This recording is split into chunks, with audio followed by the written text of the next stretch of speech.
Hello there. It's Natasha here. Thanks for visiting our YouTube channel, Project Insights. In today's video, we will learn how to make buttons and slicer work together.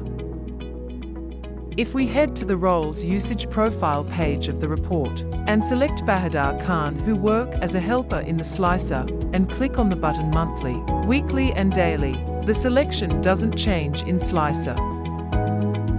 That's great, and that's what we want. But how about if this doesn't work in your dashboard?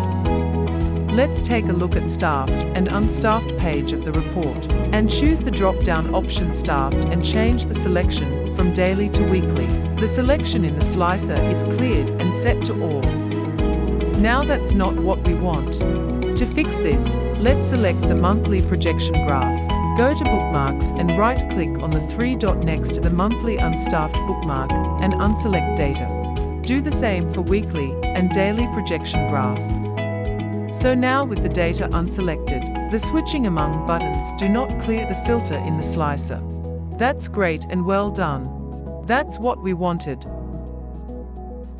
If you like this video, please share, comment and subscribe our channel to get free tips and tricks on Power BI. See you next time.